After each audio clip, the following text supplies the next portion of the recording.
दोस्तों, आज हम आपको जैन मुनि तरुण सागर जी के कड़वे वचन बताने जा रहे हैं। उनके यह वचन सुनने में जितने कड़वे लगते हैं, जीवन के लिए वह उतने ही मधुर साबित होते हैं। इसलिए दोस्तों, इस वीडियो को पूरा अंत तक जरूर देखें। गुलाब कांटों में ही खिलता है, तुम भी प्रतिकूलता में मुस्कुराओ तो लोग तुम्हें गुलाब की तरह प्रेम करेंगे।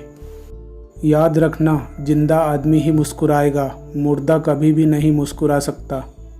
कुत्ता चाहे भी तो मुस्कुरा नहीं सकता, हंसना सिर्फ मनुष्य के भाग में ही है।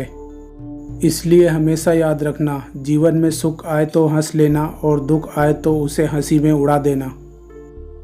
इन 4 बातों को कचरे के डिब्बे में डाल दो। लोग क्या कहेंगे, मुझसे नहीं होगा, मेरा तो भाग्य ही खराब है और मेरा मूड नहीं है। सच्ची नींद और सच्चा स्वाद चाहिए तो पसीना बहाना मत भूलिए, बिना पसीने की कमाई पाप की कमाई है। डॉक्टर और गुरु के सामने झूठ मत बोलिए, क्योंकि यह झूठ तुम्हें महंगा पड़ सकता है। गुरु के सामने झूठ बोलने से पाप का प्रायश्चित नहीं होगा और डॉक्टर के सामने झूठ बोलने से रोग का निदान नहीं होगा। डॉक्टर और गुरु के सामने सरल और तरल बनकर पेश हो, क्योंकि आप कितने भी होशियार क्यों ना हो, डॉक्टर और गुरु के सामने होशियारी बिल्कुल काम नहीं आती। कभी तुम्हारे माँ बाप तुम्हें डांट दें तो बुरा नहीं मानना, बल्कि सोचना गलती होने पर माँ बाप नहीं डांटेंगे तो और कौन डांटेगा। इसी तरह कभी छोटों से गलती हो जाए तो यह सोचकर उन्हें माफ़ कर देना कि गलतियाँ छोटे नहीं करेंगे तो और कौन करेगा। जिस पर माया का जादू चल गया वो संसारी हो गया और जिस पर प्रभु का जादू चल गया वो संत हो गया।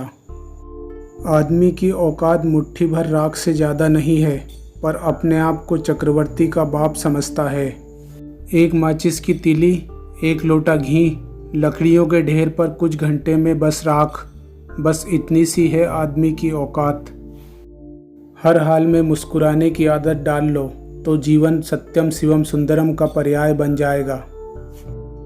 दूसरों की मदद करें बिना फ़ायदे के, मिलना जुलना सीखिए बिना मतलब के, जीवन जीना सीखिए बिना दिखावे के और मुस्कुराना सीखिए बिना सेल्फी के। अगर कोई हंसता हुआ जानवर दिख जाए तो समझ लेना वो इंसान होने वाला है, और अगर कोई इंसान हंसी की बात पर भी ना हंसे तो समझ लेना कि वह वो होने वाला है।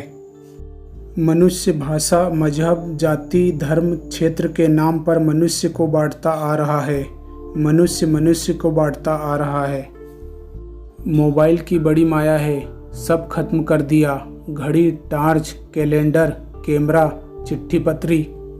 जिंदगी का सुकून खत्म और बीवी के हाथ लग गया तो आप भी खत्म। माँ बच्चे का पेट देखती है कि पेट भरा है या नहीं, और पत्नी हमेशा पति का जेब देखती है भरा है या नहीं। भले ही लड़ लेना, झगड़ लेना, पीट जाना या पीट देना, पर कभी भी बोलचाल बंद मत करना, क्योंकि बोलचाल बंद करने से सुलह के सारे दरवाजे बंद हो जाते हैं। अपना तन मन अपने परिवार को देना चल जाएगा, अपना धन सगे संबंधियों को देना चल जाएगा, लेकिन अपना दिल ईश्वर के सिवाय किसी को मत देना। रेस में जीतने वाले घोड़े को तो पता ही नहीं होता है कि जीतना वास्तव में क्या होता है। वो तो अपने मालिक के द्वारा दी गई तकलीफ की वजह से दौड़ता है। तो जब भी जीवन में आपको तकलीफ हो और कोई रास्ता दिखाई ना दे तो समझ लेना कि मालिक आपको जिताना चाहता है। जीवन में परिवर्तन कब आएगा? जीवन में परिवर्तन तब आएगा जब आप बदलेंगे, सामने वाला नहीं बदलने वाला। आपको बदलना होगा, आपकी पत्नी नहीं बदलेगी, आपको बदलना होगा। आपका पति नहीं बदलेगा, आपको बदलना होगा। आपके पड़ोसी नहीं बदलेंगे, आपको बदलना होगा। जो प्रकृति ने दिया वो दे दिया। हम अपने चेहरे का रंग नहीं बदल सकते, पर अपने जीने का ढंग तो बदल सकते हैं। अपने को बदलो, अपने मन को बदलो, अपने विचारों को बदलो, अपने नज़रिए को बदलो, अपने दृष्टिकोण को बदलो। जब नज़रें बदलती है तो नज़ारे भी बदल जाते हैं। अपनी जीभ पर काबू रखिए। घर परिवार में अधिकतर झगड़े इस जीभ के कारण ही होते हैं। चुप रहना भी ज़रूरी है। चुप रहने की आदत डालें। पूरे दिन में 1 घंटा मौन रहिए।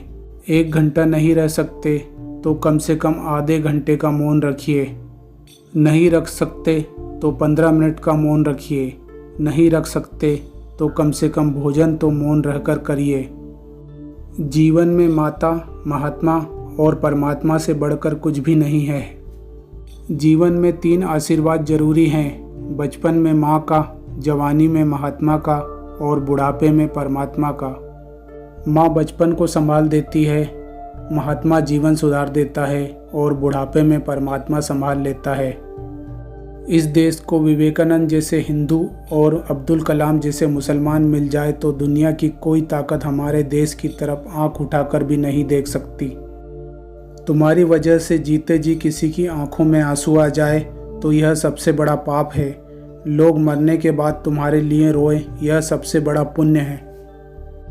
माँ बाप की आंखों में 2 ही बार आंसू आते हैं, एक तो लड़की घर छोड़े तब और दूसरा लड़का मुंह मोड़े तब।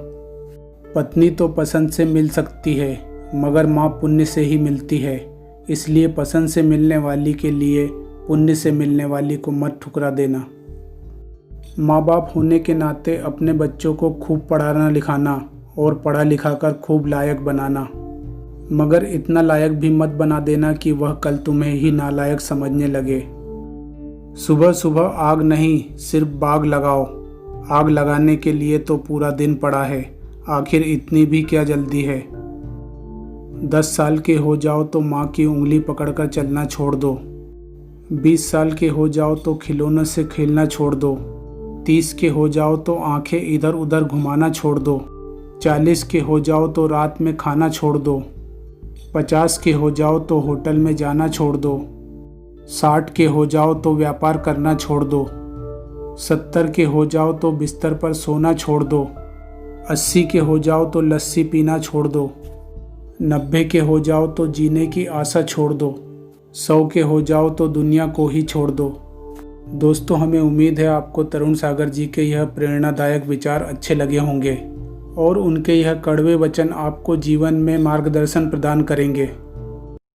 दोस्तों, अगर आपने अभी तक हमारे चैनल को सब्सक्राइब नहीं किया है तो सब्सक्राइब ज़रूर करें ताकि हमारे आने वाले हर ज्ञानवर्धक और मोटिवेशनल वीडियो की जानकारी आप तक तुरंत पहुंच सके।